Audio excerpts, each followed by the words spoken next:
Good morning. I'm Jack Dybert, Chair of the Geoscience Department. I'm co-chair of the Compensation Committee. The other co-chair is Jackie Struckmeyer, and you're the new controller. Is that your new title? Comptroller. For the last 18 months, the Compensation Committee has been helping the university craft a new compensation plan. We've kind of taken input from everywhere in the university, and we have hired a consulting company, Arthur Gallagher, and today Jim Fox is here with us from that company. So he's kind of taken all of our information and has crafted a sort of an outline of a plan for us. So he's going to present this outline or a work in progress to us. We have members of the Compensation Committee in the audience. We're going to be listening to your questions, your concerns, taking those back, and sort of do another cycle with this compensation plan. So with that, I'm just going to turn over to Jim Fox.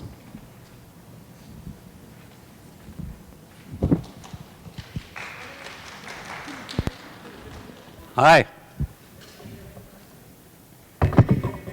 Well, as Jack said, this is a work in process, so there's some things that are going to change. We've got to go back and do some more analysis, but really the intent of this is to bring you up to speed on where we are and what we've found at this point, and also to get your input or feedback or comments so that when the next iteration takes into account those things that are of issue or concern to you to the extent that we can. So I just want to go over what we're going to talk about and how we're going to proceed here. Can you read that? I don't suppose we can change the lights, huh? So anyway, we're going to talk about the peer groups and what we did with that process. We're going to talk about both the staff and the faculty today. So there's two components to this. The methodology we used, the jobs that we compared to, our findings in general form, and some of our recommendations. And then, you know, what do we have to do next? Boy, that is really light, isn't it? So we were asked to look at the market for comparable staff jobs and faculty jobs in and among the peer institutions that you compare yourselves to, and come back with recommendations on where you are in relationship to the market, and then what are the next steps and how to go through that process to bring you to market if you're not at market, or to make the adjustments necessary for the future. So we wanted to make sure, at least for faculty, that you were compared to your discipline, your specific discipline, and your rank. For staff, we looked at comparable positions in other colleges and universities and other peer groups, and for those where we couldn't find data in other colleges, we went to the Bureau of Labor Statistics for the non-exempt jobs, the hourly jobs in this area, so that we could get a good match there. So we are at this point here, this market analysis stage. We have not looked at performance evaluation. We are asked to do that. We haven't started that process yet. And then, of course, we haven't started the final report. Sometime in March, we will take this to the board after the committee has looked at our recommendations and made a recommendation then on what the compensation plan should look like for both staff and faculty. So the first steps we wanted to do is make sure that we had the appropriate peer group. And I know that you have a long list of peer institutions, and so we looked at that to see whether that made sense to us based on normal criteria that we normally use in other universities that we consult with. Now you have 76 institutions on that list. We looked at a couple of comparative things like enrollment, tuition, and Carnegie designation, and used those primary criteria to kind of vet that list of 76. We grouped them into three categories: those which we thought were really good matches because they matched on three of those characteristics. Then there was some aspirational universities that we looked at, and then there were some that we felt weren't absolutely terrific matches. So I wanted to go through that list. Two of the institutions, Augusta State and Troy University, either morphed into something else or merged, and so we couldn't find good information on those. So we came out with a list of 74, which is still really pretty good. Most institutions have a peer list of about 10 to 15 or so, and it isn't always used for compensation. It's used for other operational characteristics. So this is a good, robust list. Of course, you can't read that at all, can you? So these are the good matches. But, yeah. Yes. Yeah, we can get a copy of these slides. In fact, I guess this is being taped. Is that correct? So you get to view it over and over again. Yes. You know, I can hardly read it myself, but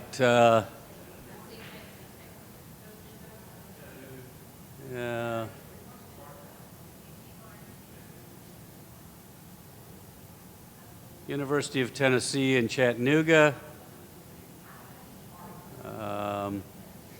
University of Tennessee in Martin,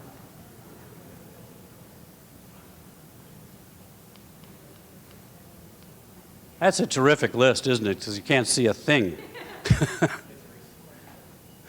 Yes, sir. How did you come up with this list? Because I know that, for example, Frostburg State's on there. I used to work at Frostburg State. They're not even close to being. I mean, they're a small school, 3,500 students, no graduate program, and yet they're a good match for us. Oh, all right. This was given to us. This is apparently the list that the university has used forever. Not forever, for a long time. We didn't used to be this big or have this money, but this is the same list that we had when we were half the size, right? That I don't know. That I don't know. There are some aspirational ones on here also, which would be probably larger, more complex. I'm just saying we didn't change this list. Right. Who decided that they were a good match? Did we say these were a good match? Or? No, just looking at those three criteria, we said these appear to be a good match because they matched a number of those characteristics. Okay. Now you can't see a thing. Can? All right, that's better.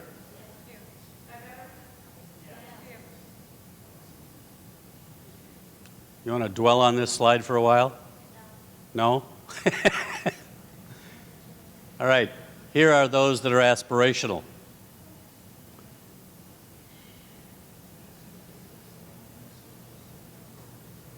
East Tennessee. Let's see where else. There's some Texas, North Carolina, Florida, Kentucky, Virginia, Missouri. So a lot in the, well, I guess what you'd call the southwest, southeast, excuse me. In the wrong hemisphere here. And then these we thought may not be appropriate matches because you are up here in this enrollment range, a tuition in this range, Master's L, and then these others are smaller or tuition is not matching, and then there's the master's designation.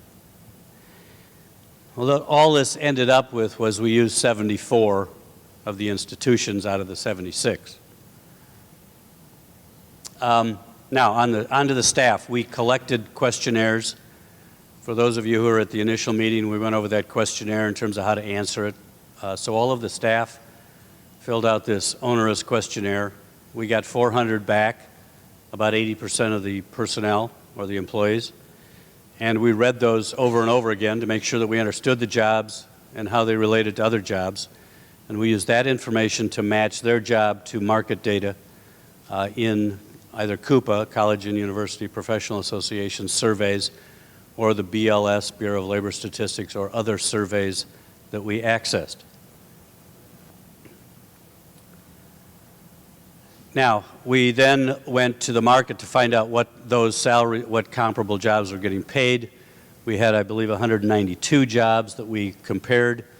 Generally, we try to make sure that we get jobs that are typically found in other institutions, populated by a number of people, all different levels, different functions, different departments, and so on and so forth.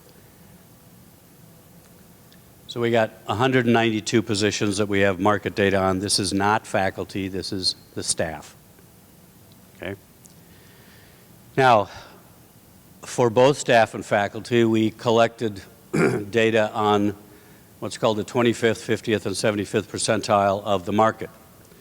So what that means in simple terms is the 25th percentile of the market, 25% of the organizations pay at that level or less.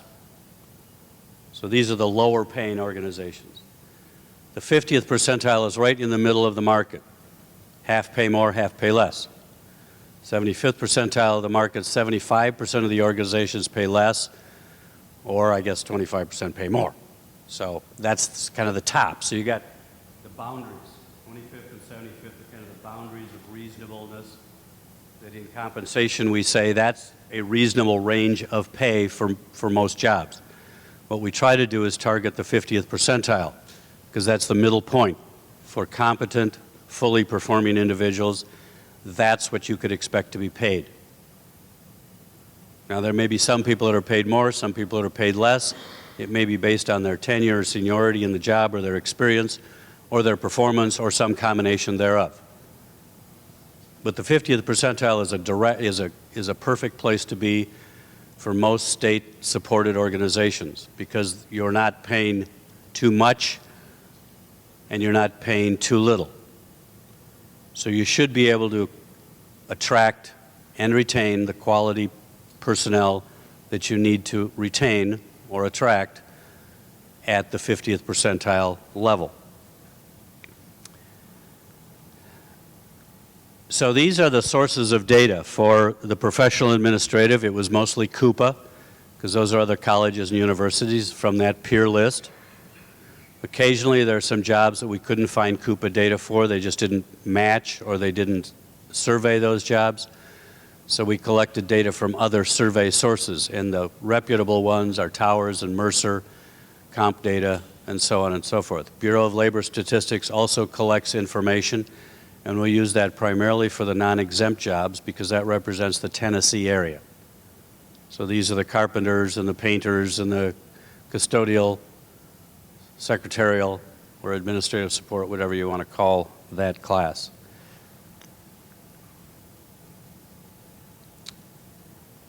Which is really pretty much what I just said. All right.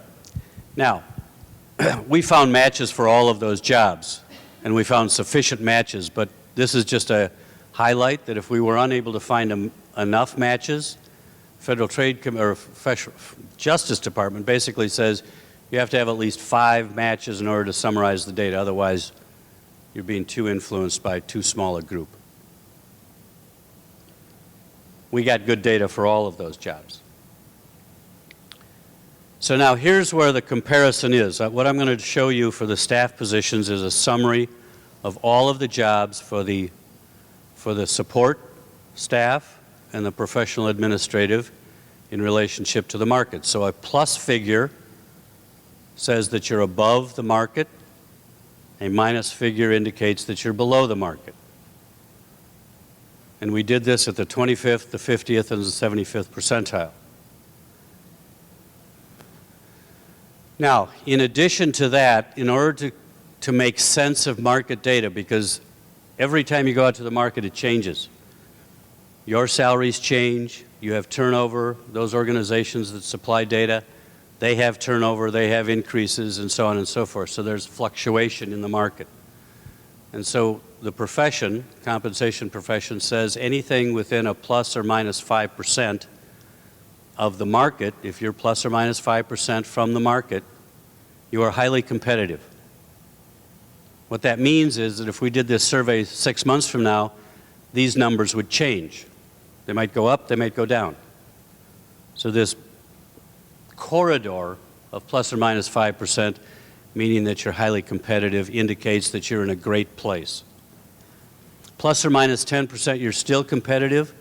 I understand that that's about a 20% swing, and if you had a 20% swing in your pay, you'd either be really disappointed or really happy, right?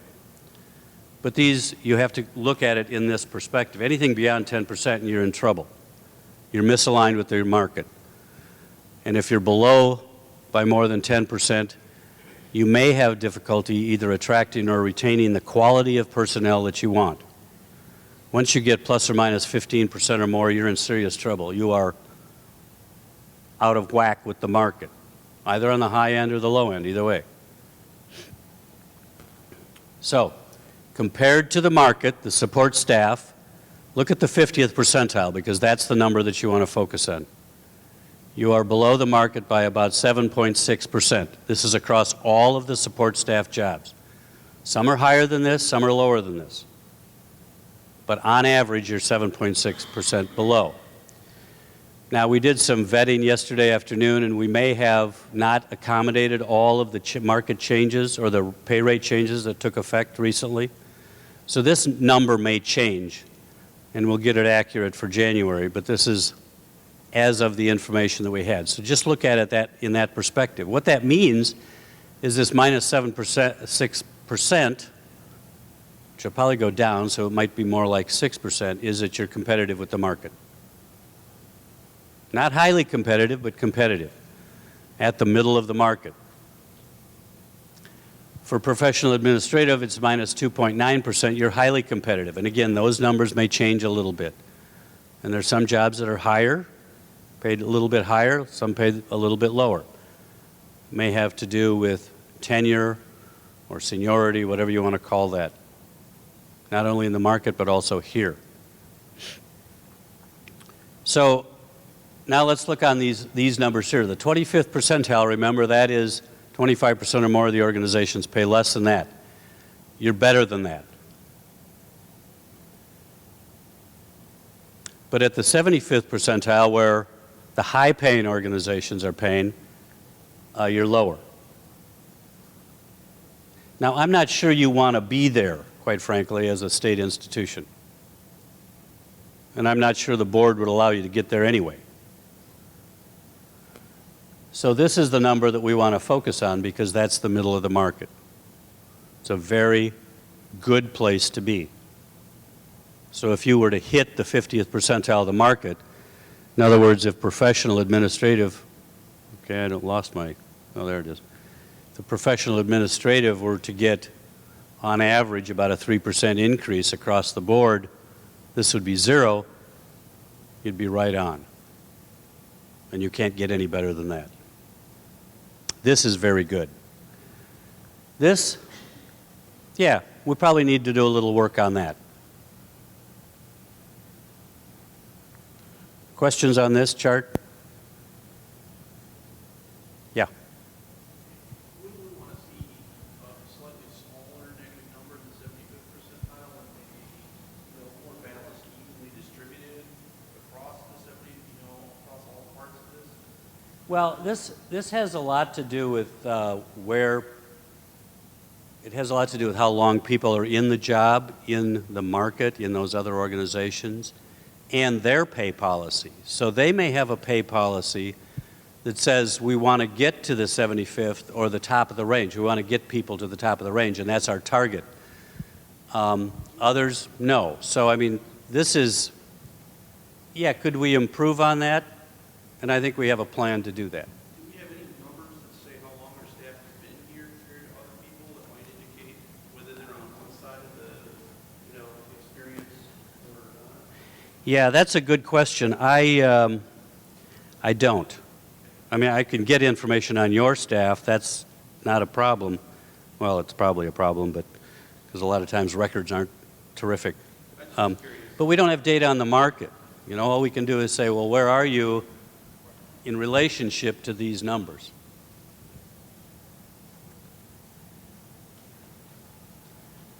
All righty. Moving on. Okay with you? Yes.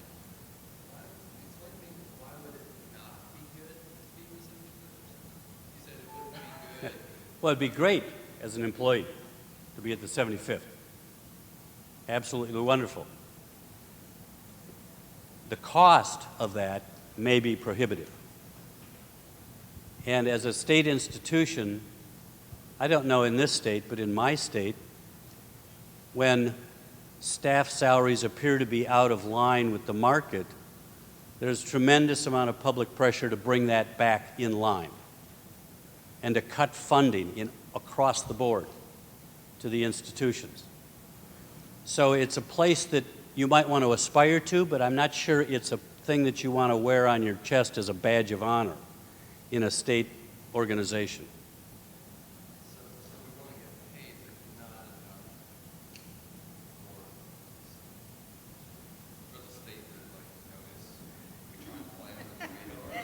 Okay, that's a very good way to say it. Yeah, you want to be competitive, but you don't want to look like a sore thumb.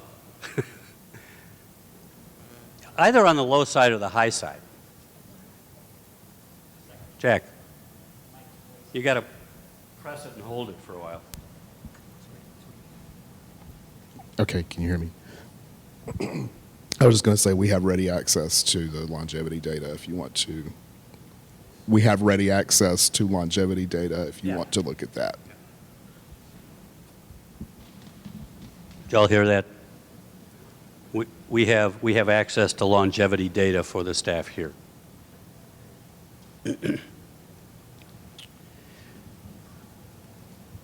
All right, here's the faculty. We made those numbers especially light for this presentation so you couldn't read them. We did it by discipline and rank. So this is just rank. Okay, instructor, assistant, associate, full. And again, it's the same kind of thing, 50th percentile. So here's where you are. Across ranks, about 11%. Yes? Tell everyone those are all negatives. I can tell you that those are all negatives. Yes, every one of them. Whoopee, huh? You knew that. So, here's what I take away from this. All right, here, let me just read this. Instructor, the 50th percentile, minus 16% from the market. The cross-discipline at that rank. Okay, so there's going to be a lot of wobble because of disciplinary differences. 19% below at the assistant, 10% below at the associate, and 11% below at the professor. So an average of 11.06%. Again, this doesn't necessarily reflect some changes that might have been made in the last month or two. So we got to review this data and make sure that we got all the data accurate. But it's probably going to change just, I don't know, 1% maybe. That's just my guess. All right, so here, at the 25th percentile, you're less, you are competitive. And at the 75th, you are kind of off the competitiveness, kind of like the staff. Yes, sir. How can it be that we're 11% below the 50th percentile and our target salaries are 80% of the target? So you're saying that your target is 80% of that number? Isn't it? I can understand why we need 1% close. Where do you think you ought to be? It should be 20%. Are you talking about the current, Well, I don't know. our current plan, Gilbert? Our plan has always been, as long as I've been here, to be 80% or even less than our sister institutions. And yours is only 11%. Our plan puts another factor. This is just straight Coupa data without any sort of adjustment. So we have other factors we put into our current calculation. Our current calculation tends to give us a high target salary compared to what this analysis is doing.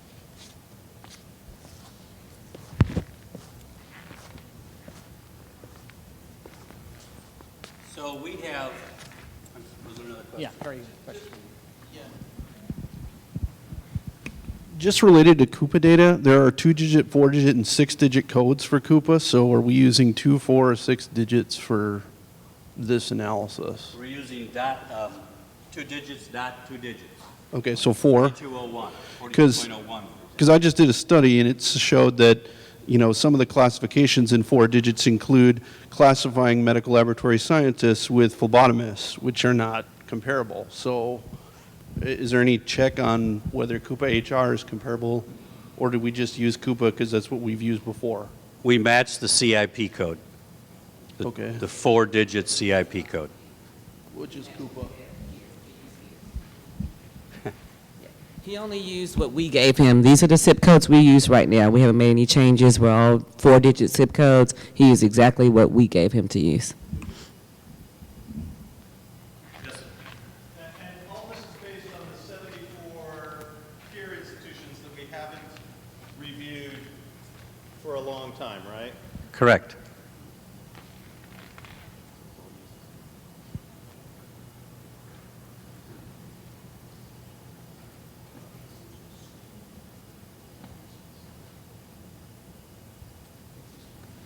Anything more?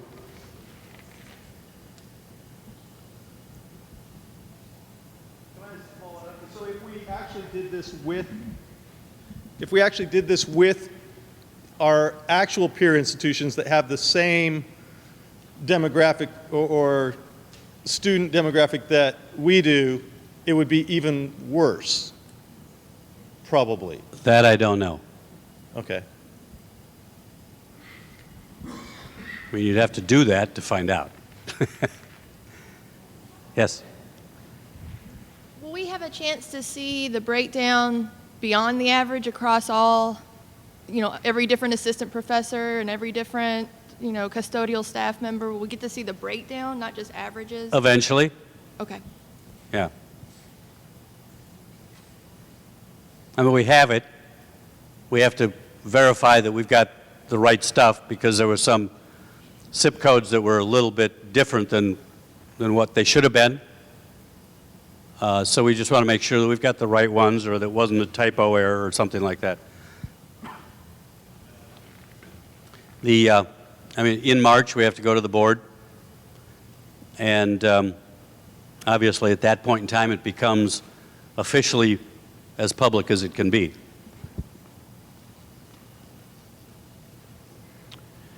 All right, moving on. Other thoughts? Yes. What does this really mean if you haven't looked at those 74 institutions in much detail? Like someone back there was saying that there was another institution that had far fewer students than us, and it wasn't even close. What is this? This is the list of peers that the institution has used for years. Right, but isn't the And- whole idea of the plan to see if all of that is still? Well, we looked, I mean, they asked us to look at those peers to see whether it made sense. And that was that list of good, aspirational, and questionable. And we used those 3 criteria. Now, you could use a bunch more, I suppose, but we used those 3, Carnegie, enrollment, and tuition.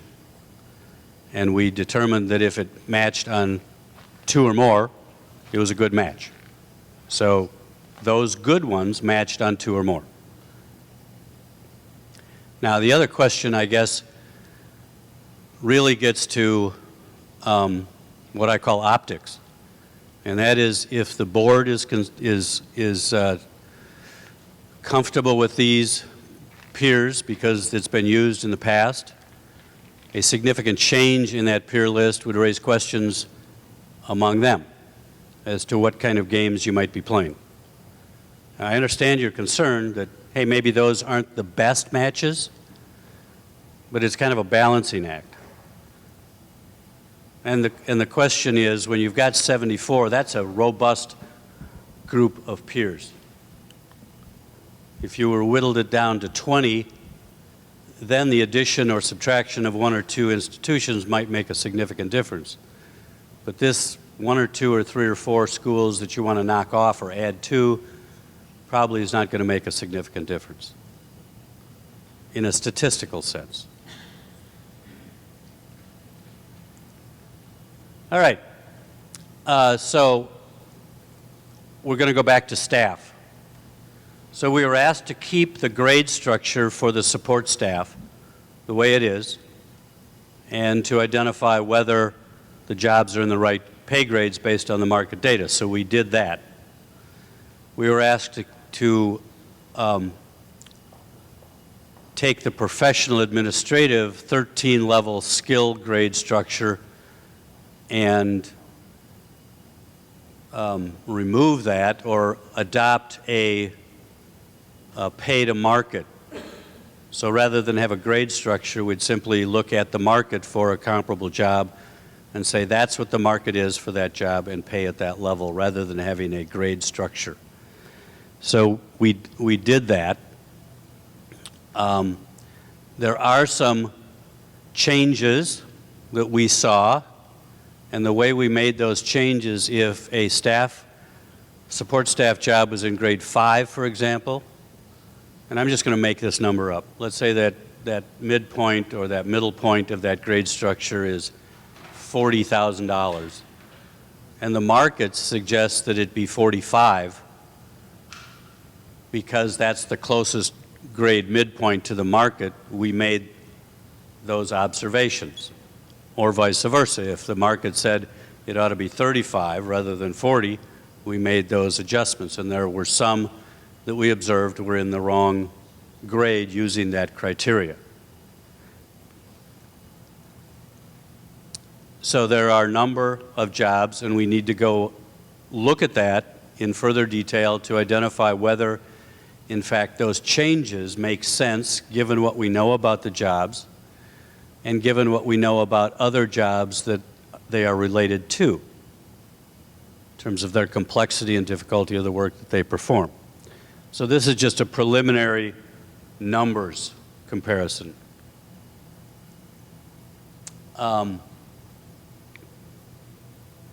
So we compared that to the 25th, 50th, and 75th percentile, and for the professional jobs. And so we made recommendations in terms of what those levels of pay should be. So we're comparing a job, a bursar, for example, here with the peer institutions.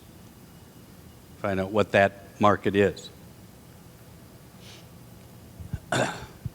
So there are going to be, based on that, there may be some changes that are recommended, but we also suggest that the institution look at those fairly carefully to identify whether it makes sense from an internal perspective.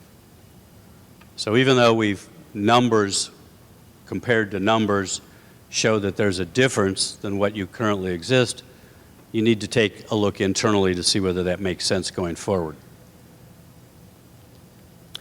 So we were also asked to look at the pay plan to identify what we thought about it. It's pretty straightforward. It's fairly clear. There seems to be a clear progression, although we have some comments on that. There's some inflexibility in the system. There is some, I'll call it wobble. And so sometimes it's difficult to bring people in at competitive rates, and the target rates may not be competitive with the market. So we're making some recommendations. For professional and support staff, I'm going to have to try and read this. We think that you should focus on two factors: the market rate for the position. Now, the market rate, by our definition, is the middle, that 50th percentile. So that's what we call the market rate. So it should be the market rate of the position plus years of experience prior to the institution. So hiring rate is really what this talks about. So hiring would be based on that market comparison, and employees with no directly related experience, new hires, would be paid at 76% of that middle of the market. People with no experience, 76% of that middle point. And then for each additional year of service, up to about 6 years. So in 6 years, we would expect then fully performing employee would get to that middle place, that 50 percentile. Beyond that, candidates could be brought in above that middle point, but generally that we would suggest that they have a higher level of review to make sure that we don't introduce pay compression or other internal equity issues that may cause. Now, we're working on a formula to figure out how to do that in a systematic and fair and equitable fashion across all of the jobs, so that if two people were to start in a job on the same date, 4 years later, they would be at the same point in their range as the other person. So they'd be at the same point, so that we take out some of that subjectivity. Oop. Now, when adjustments are made, sometimes there are dollars left over. And it is the intent of the institution to base any additional pay adjustments after a person gets to that middle point to be based on performance. So, in retrospect, here's how this would work. You'd be hired in with no experience at 76% of that midpoint, of that market midpoint. And then in 6 years, you would be at that middle point. Any pay adjustments after that would be based on performance if there's money available. And so we've calculated a formula that would allow you to distribute that merit money in a reasonably effective and fair fashion. And this just outlines that formula. So this would be kind of the criteria for if you're at the midpoint of where you should be, that if you have a performance rating of unacceptable, you'd get nothing additional. A performance rating below average, you'd get that middle point, that average of increase, minus some percent. 10% here is what we suggest. A performance rating of average, you'd get that average increase, and so on and so forth. So these things are always subject to kind of a yearly update to see whether it makes sense, but this is a good formula to follow, at least to start off and see how that works. All right. So this just kind of repeats. It's 6 years coming in with no experience as a support or professional, you'd be at 76% of that market middle point. 6 years, you'd be at that middle point, and anything beyond that would be based on performance.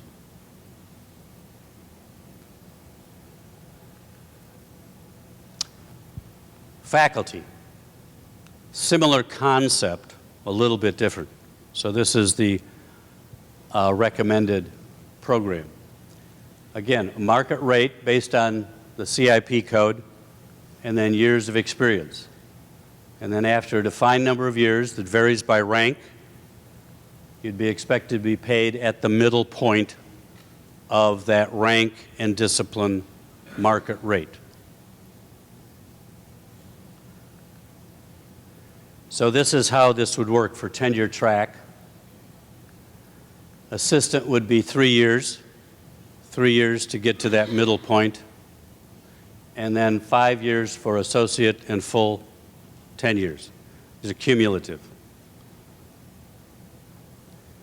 Now, here's a bit of a change, probably worth some discussion, and something that you haven't done in the past, apparently, and that is accommodate for any performance differences that there might be. So what we did is we introduced this concept that if you're at the middle point, we'd give you a little flexibility to be at 97.5 to 102.5% of that middle point to accommodate some performance differences. You can use it or not. But we're just suggesting that it might make sense to think about that in the future. And then the pay rate's capped at 124% of that Coupa median salary. For non-tenured instructors, 6 years, the same concept. So, hiring, same kind of thing as the staff, 76% with no experience. Apparently you only hired at the assistant level, maybe occasionally at the associate level, but I'm told never at the full professor level. And then each additional year of teaching would receive 3 to 6% of pay up to that middle point.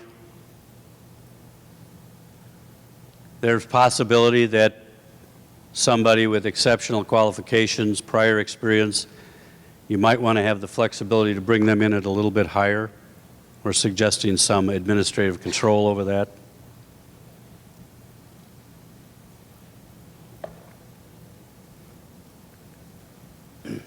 Okay, so here we just gave you an example to see how this works. These numbers may just be fake, so don't take it too closely. Brought in at a, assistant professor of 4 years prior experience, CIP code of 27.01, median is 62,823. Range minimum is 76% of that. They have 4 years of service, 4.5% per year, 18%, so we add that 76% plus the 18, so 95% of market middle point, so they would be paid 62. Oh, at the middle, 94% of that 62 market rate is 59. Pretty simple math. We took another one. This never happens here, so it's just an example. Full professor of psychology with 10 years, CIP of 4201, 10 years of experience, walking all through that, and given some flexibility here, we would pay at median is 109. I mean, they'd be paid at 109, which is 102.5% of the 106 median.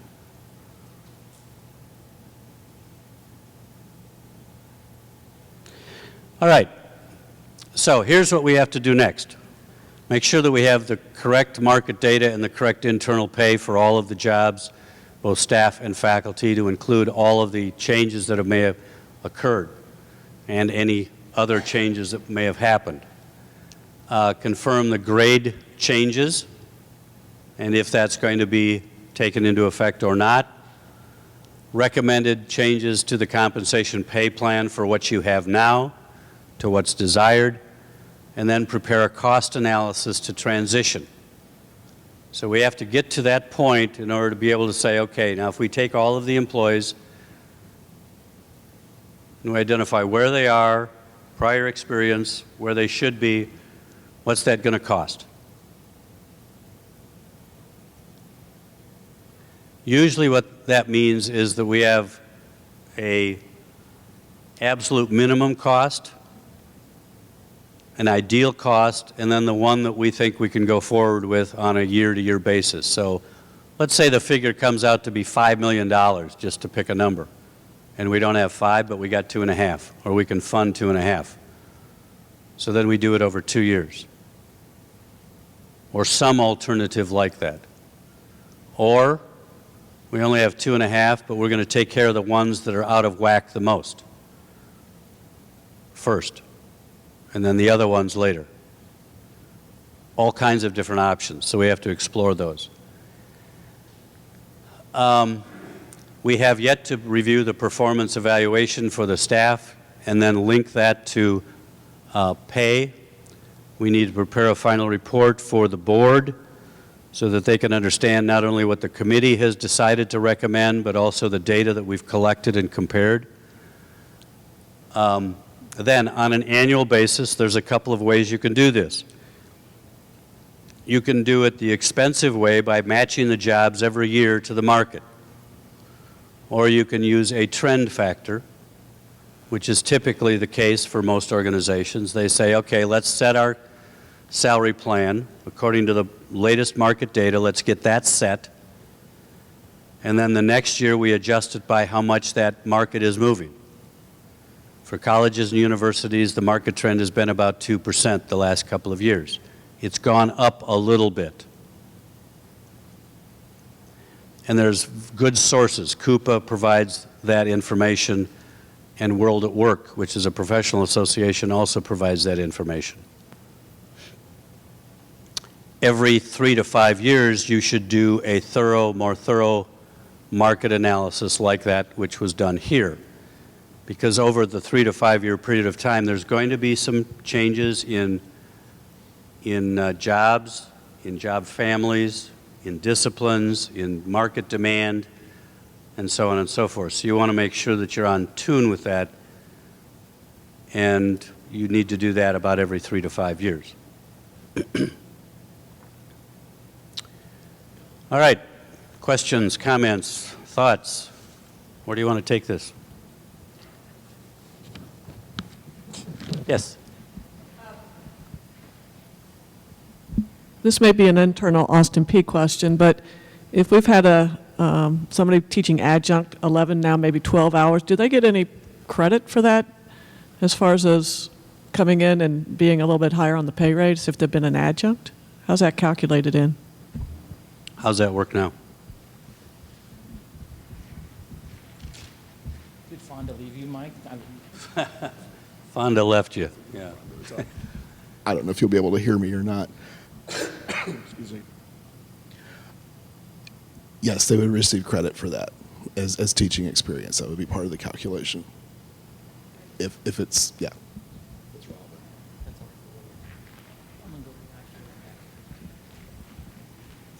So I may have misunderstood, but do I understand this correctly, that their hiring salary is in part dependent upon their previous teaching experience?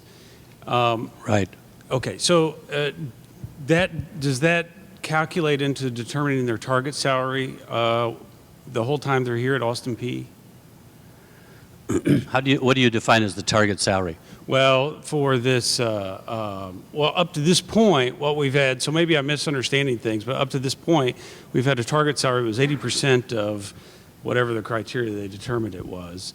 And so, but part of the calculation for determining what we should be paid or what we were aiming at was how many years our previous teaching experience before coming to the P. And it seemed to me that previous teaching experience is included in the hiring salary here. My question is, does that then affect all your salary for the rest of your career here at the P? Well, let's see if I can answer that. Does that make sense? So, well, I don't know. So let's say that 50,000 is the market median. Okay. And you were brought in at 48. We want to get you to the 50. So you were brought in at 48 because you had previous teaching experience. Okay, I got you. Okay. But the goal is that median that we're looking at. Yeah, so if you're in the okay. same, if you came in at the same time somebody else came in, you had 4 years, they had 0. Right. They would be lower than you. Their target is still the 50. Gotcha. Okay. Over that period of years. Okay, that answers my question. And of course, that 50 is going to change next year. Right. Okay. And the next year. Okay. Thank you. Yeah. Lisa? I want to make sure that I understand the data. For the assistant professor, if I read the data correctly, we pay at negative 19%. Is that correct? So we pay 19% below the 50th percentile. Well, let's just get this chart up here so we're talking real numbers, huh? It was kind of toward the beginning. Yeah, we'll get there. It was the one with all the negatives. I know what it looks like. Yeah.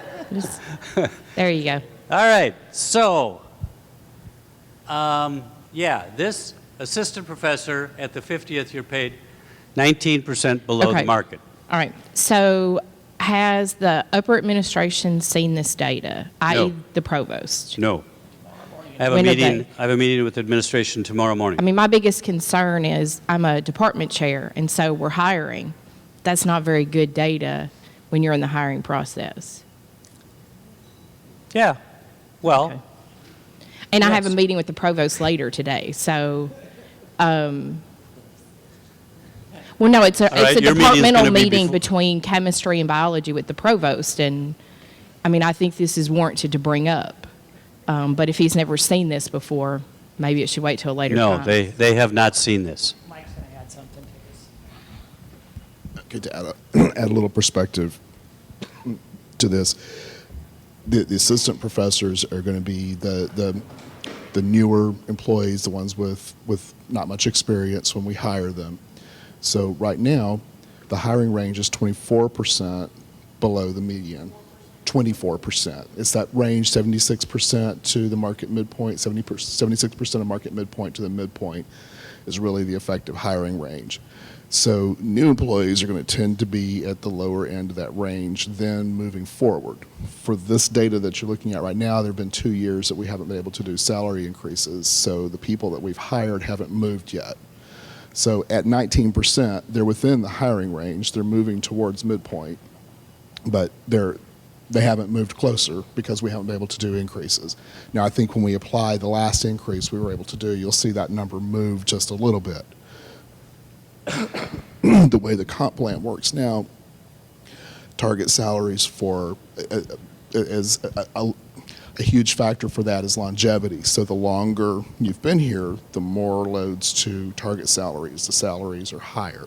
So when we do offer salary increases, then we tend to shift those to the people who are farthest away. So that would be your professors and the associate professors. So that's why those two numbers are closer to the midpoint. Right, I mean, I see it as two issues, those of us that are already here, but in terms of getting new faculty here, that's gonna be hard in today's market.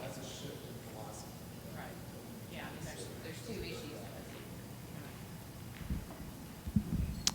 So the numbers for faculty is not a surprise to anybody. We knew that, but where I was really surprised was that your study is showing that our staff is their pay is competitive, and I find that really hard to believe because because the way that we pay our staff just anecdotally is. According to classification, but so does it break it down anymore? And does it perhaps it would be useful to study what someone could make in industry outside of being a state employee? Because I know that the admin assistant in our office, there's no way that's a competitive salary. I can't imagine how that could be. Yeah, it's criminal what we pay them.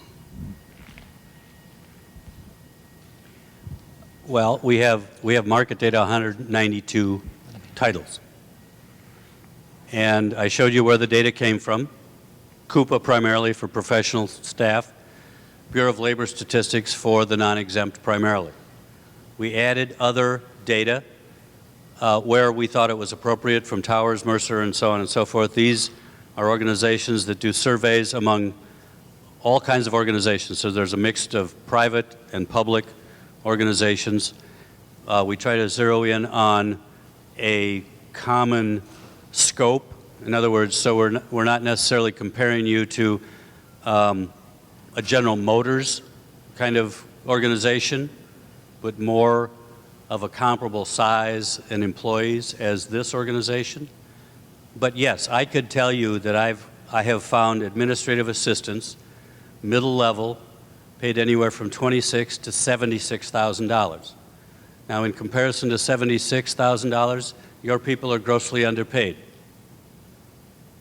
In comparison to the $26,000, they're grossly overpaid. Or not grossly, they're overpaid. So there's always a mixture in the market data. And yeah, maybe what you're looking at also is, well, they've been here for 15 or 20 years, and they ought to be paid higher. No argument there. This is simply the market data, and there are fluctuations. There are some jobs that are, I can't remember exact numbers, but some of them are 50% off the market, 50% low, 50% higher. So there's a lot of fluctuation. I have some clients that will go through the market data. It's a very good match. The job, duties, or responsibilities are exactly the same, as much as you can get it. And we try to match 70% of the duties and responsibilities.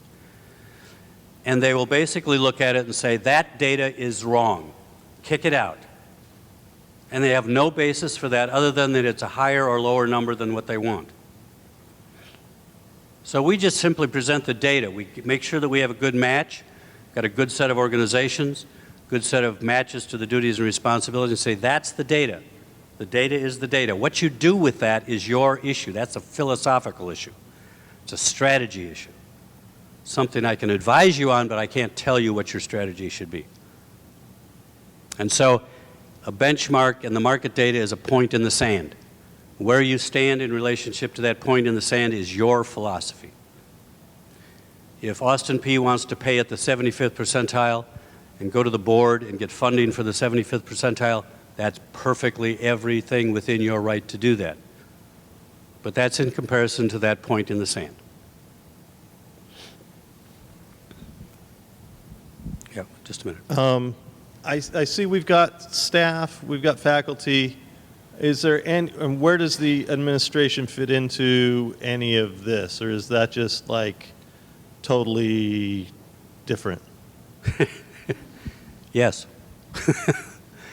We had the professional administrative jobs, the support staff and the faculty. So president and that category is not within the scope.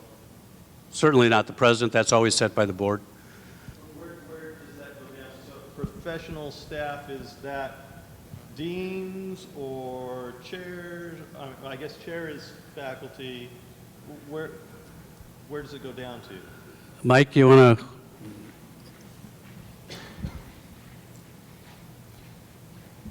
This is where we need to refine the data a little bit, because I think Mark probably did this using the positions that you had PDQs for, and we Right. have data for the new Right. positions. So we need to flesh that out more.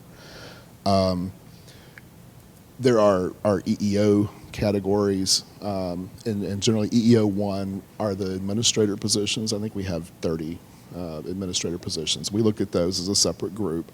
Professionals are the EEO 3 category, and we look at those as a separate group. So that's where we need to refine the data a little further, because I don't think there are many administrators in this study. So I have two questions. The first one is, I understand what you're saying with these numbers, but how do they relate to what we currently have, where we're supposed to be 80% of some particular number? And these numbers sound really well. I mean, I'd like to be at 97% or 94% of a target, but as far as I know right now, I'm at 80%. I don't know how to make a comment on that. I mean, this is where you are now in relationship to that 50th percentile. But my last statement that I got from Austin Peay said that my salary was going to be adjusted, so it was at 80% of some target data, or target number. How is this compared to that? I don't know. Our current plan puts more factors in than what Jim is proposing. So when they put the factors on this plan, does these numbers go up even higher, and are we even farther out of scale? Yeah, if we were to put some of those numbers, put some of those factors on. So if we switch to this plan, are our salaries going to go up then or down? Well, it says our salaries are below average. So On this plan, but if you do the factors that you do now, it's going to bring this number up even more, right? So how is this really related our to? numbers will stay the same. If we have the same plan, so if we applied our current factors onto this, then we'd have our old plan. Where we're 80% below instead of 10%. Because that target salary adds on, for example, years of prior experience in our current plan is added throughout your career here. So if you had prior experience, your target salary is going to be high. You're a full professor with 10 years in range, and you would have 10 years somewhere else, 10 years of experience, you're going to have a much higher target salary than someone who's been here for just 10 years with full professor.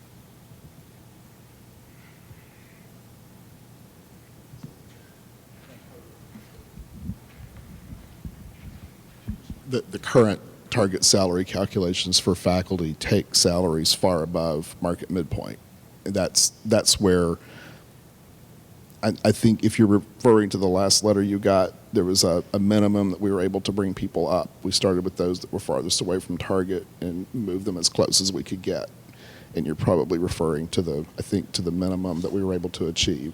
That will be different with the different plan because the factors would be somewhat different. But you'll be able to get closer to the market. I think the general philosophy is we use market as kind of the pen. We want to get everybody to where they should be in relation to the market for their position. When we're able to do that, then we move to merit. And merit is where really the increases will come, and that will take you above market midpoint then. That'll take you further. If I understand it correctly, the target salary now is going to be actually more than the target salary when we go to this plan.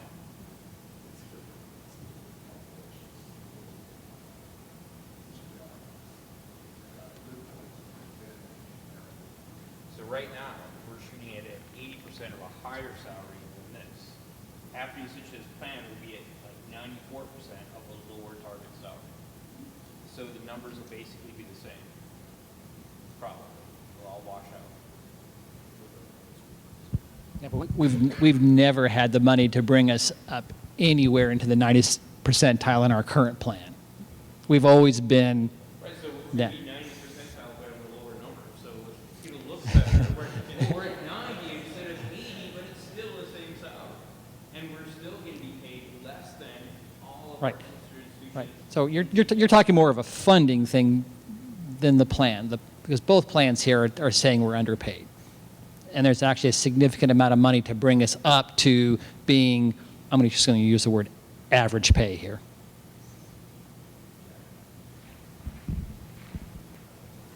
Hey, Gilbert, one of the things I'm hopeful for, though, is that what Jim is showing here is more transparent to the legislators and our board, and they'll be more apt to recognize our underpaid condition. That's what I'm hopeful for. I think our old formula was a little bit cumbersome, and maybe this is clearer about our inequity. Maybe. I know it's the same thing. Yeah.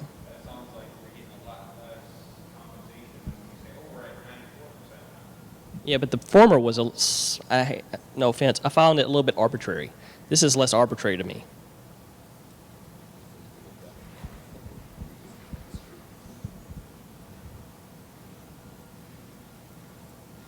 So I had another question. So who's going to make the decision about merit? Because last time we had a compensation review, merit versus just finding an average pay across all the different disciplines was really a contentious issue. And now it seems like you're recommending that we do go to the merit thing. Who actually judges the merit? Is it going to be your first line supervisor? So in case of faculty, would it be the department chair? Or is it going to be the provost? Or where level is it going to be? What we're introducing for conversation is the potential for some flexibility in performance and related to pay. How that plays out, we haven't even gotten to that point yet, but here's what most organizations do. They will probably have a multi-level review. So if your first line supervisor is your chair of your department, that would probably be the first line. And then what's your next line up past that?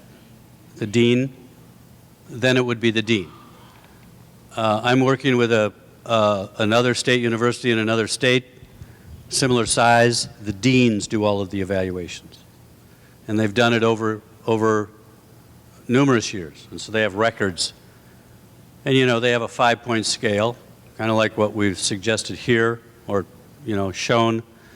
And there's some departments or some deans that, everybody's a 5, 4.5 to 5. And some people can barely walk straight, so everybody's average or below. And we did an analysis to determine whether performance had an impact on pay, and we standardized or normalized the data so that a 4.5, if that was the average for that school under that dean, that would be equivalent to a 3 in another school where the dean said everybody's in the middle.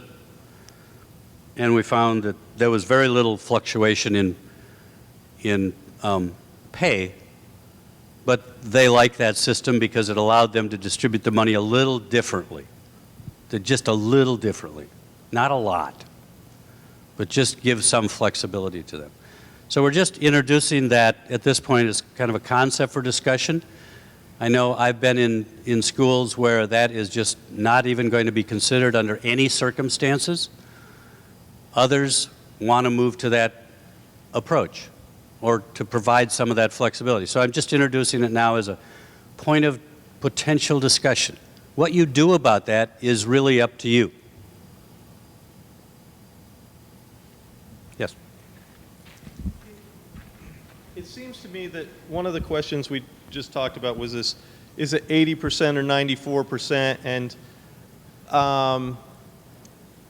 honestly, I'd rather be an 80 trying to tell people that 80 is less than 94, because that, to me, makes more sense. But the real issue, I think, goes down to the thing that we haven't even addressed for like the last 10 years when the size of the university has doubled, but yet our peer group remains the same, which is the target. So if it's a percentage, whether it's 80 or 94, it's still a percentage of some peer group number that we haven't even looked at. I mean, we haven't actually evaluated if we are like Frostburg State University, which is half our size.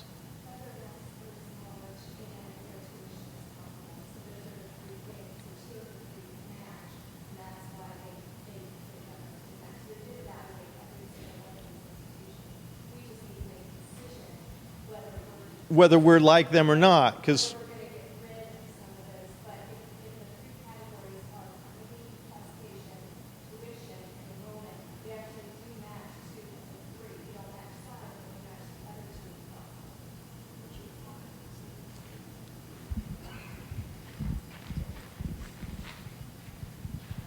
I'm sorry for whoever gets this microphone after me. What you'll find when you look at the old peer group, when we moved to Masters Large, most of those peer comparators also moved to Masters Large. So we grew together. So they're still valid in looking at it that way.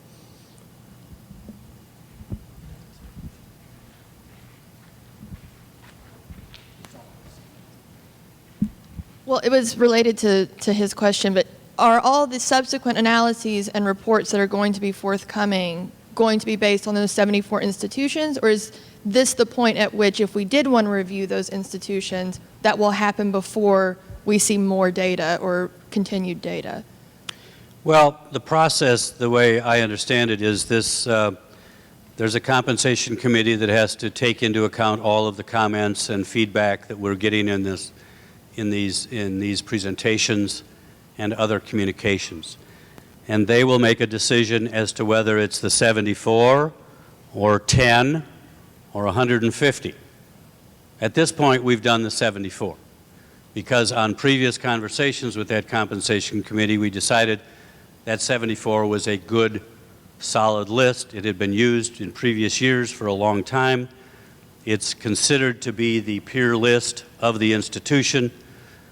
No one in power, I guess, to put it one way, has said otherwise. So we use that as the comparison group.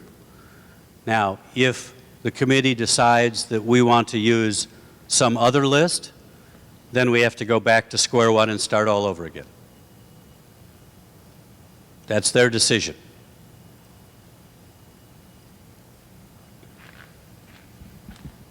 Just to address the group, back in August, the Can y'all all hear me okay? Because I don't want to touch my microphone. In the conversation committee back in August, did look at all 76 initially, and Tim Winters, I'm going to blame him because he's not here right now. He completely agreed that this was a good call. I mean, we talked about this for like an hour. For Jack, you remember this? We talked about these 76. And kind of the reason why we went there is because it is 76. It's not 13. And yes, they have been used forever, right? Maybe that's not a good reason, but that's back to the original. Some of these are going to be higher than this. I mean, it's just as likely as the ones that are low, like you were mentioning, this one school, which is comparable 2 out of 3 times. There's also schools out there that are comparable 2 out of 3 times, and they're higher than this. So the raisins aren't higher. But you got to pick something, right? Well, that's another Tim. I think the same thing that we did when we were smaller 7 years ago. I don't want that. You can hold it, but no, that's all right. Good one. In reference to the academic something, this is my third year here, and I'm chair of the department. And let me explain to you what the candidates did. Okay, it's nothing about anything. They go look and see what assistant professors in history make in Tennessee Tech. And they say, you gotta be kidding. And I can show you the emails. Okay, I don't see that here. I mean, we do all work for the state of Tennessee. And I should tell you, in all due respect, as a historian, you can make numbers say anything. And that's what we're doing. Whether it's 80%, 94% of this, lower that, raise that, you can manipulate the numbers to do anything. To me, it's about the market. And we're about 20% off the market. And I don't see that reflected. Maybe you're 19% pretty good. Maybe that is where we ended up. I could have told you that without all of this. Okay, so the question really comes down to money. So we should pick peer groups that are lower than this, so that way we look right. No, that's not what I'm saying. I'm saying look at the market. That is the market. No, that's your market. It's not the market that candidates are looking at. Tennessee Tech is on that list as one of our peers. Good, I'm glad to see that. I couldn't read the list. That's another thing we did to have projection. Yes. Well, I think it would be useful to know how we stand against all TPR schools, because I think we're incredibly low there. I think if you look at Chronicle of Higher Education, and we're far lower than all the other schools in Minnesota.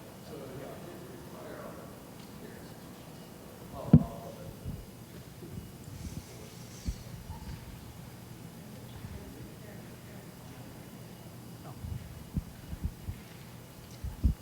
You may know about based on the numbers, assuming the universities that we're using, some programs are not present in a lot of universities. So is there a minimum number? For example, allied health may not be present at a large number, or the SIP codes may not be in large abundance at other places. So sample sizes, is there a minimum sample size of numbers? Well, first of all, we took the SIP codes from the university that has been used when they report the data to Coupa. If I plug in, let's say I plug in for a particular SIP code all of the 74 schools. If there are not 8 schools with data, Coupa will not give me anything. They'll just simply put not applicable, because their minimum is 8. So we had, I think we had data for all of those. Obviously we did, all the SIP codes. Now, sure, there's going to be variation from school to school. Some have a small department, some have larger departments. This is all part of the survey process. That's why this plus or minus 5% is a key border kind of thing. Because I can go down that list of 74 and you can say, no, we don't want that one, that's too small, that one's too small, so on and so forth, and get that list down to 24 that you think are absolutely golden. And I would guess that it's probably not going to vary outside of that plus or minus 5%. That's just my guess based on my experience.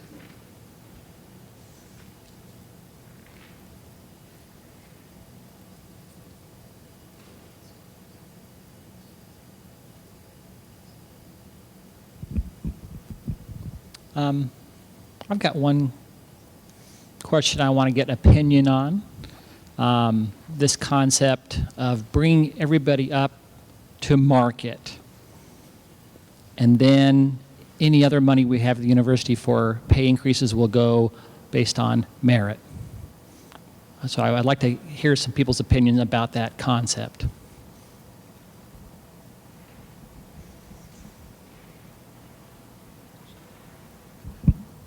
I've got an opinion. With faculty, the problem becomes is that the evaluation system effectively stops with tenure in any real sense, and even with a tenure application, we base so much on student evaluations of teaching which I think the university average is like over a 5 out of a 6. So statistically invalid. So we'd have to come up with a whole new system for evaluating faculty. Seems like a good idea because we all know that there's faculty who are doing more and performing better, but we'd have to create a mechanism for deciding that. And it seems to me that the chair and the dean's not the person who needs to be making these decisions. It almost should be something similar to an RTP committee.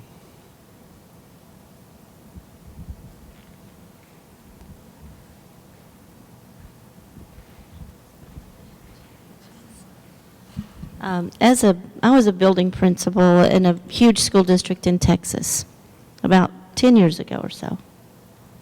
And we went to merit pay system.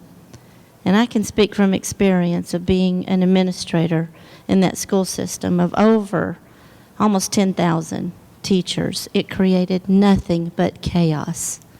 I mean, we had a system in place, but as far as pitting teacher against teacher and opinions all over the place about who should get it or not get it, and we had money to pay it. It wasn't that we were empty coffers. It was being fair and equitable and deciding who would get what.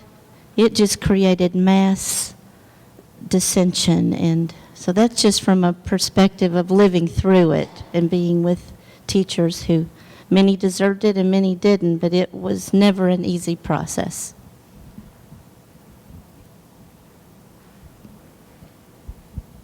So in this idea of merit pay, has anyone thought of other things than money? I mean, because what's the realistic projection that if we get everybody to target, there's going to be extra money?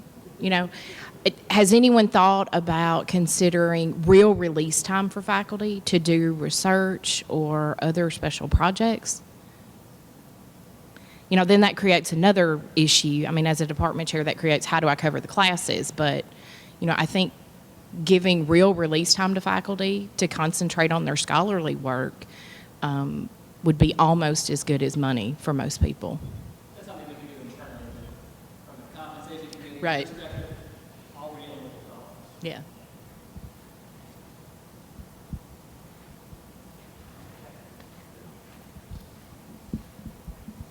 Well, I agree with the principle of merit pay. It is very hard to implement, and I don't want colleagues to worry about who's going to get which percentage of their money in a department. I hope that I work with everybody and I can encourage people if they're not performing, but it's hard to make those decisions. But I think we just need to try at the end of this compensation period to get to the best numbers possible based on whatever we pick, based on the money that's available without merit, because I think we could go 5 years and then never reach the goal of this compensation plan, and then we're making a new one in 5 years. So I think we're spending a lot of effort on trying to figure out merit, and maybe we just need to figure out how to make this work in 5 years and not worry about that.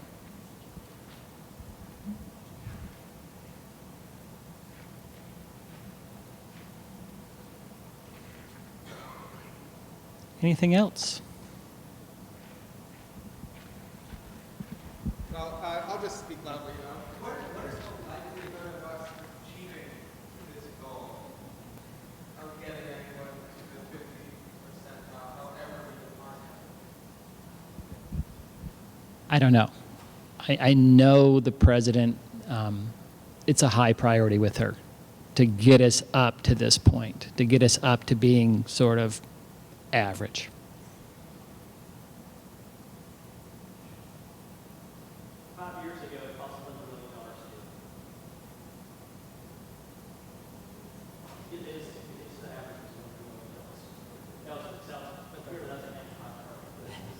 Amplified target.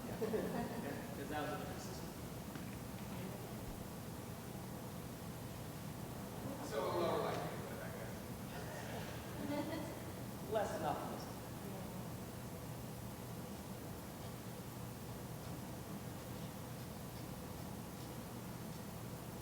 Anything else? Then we're done.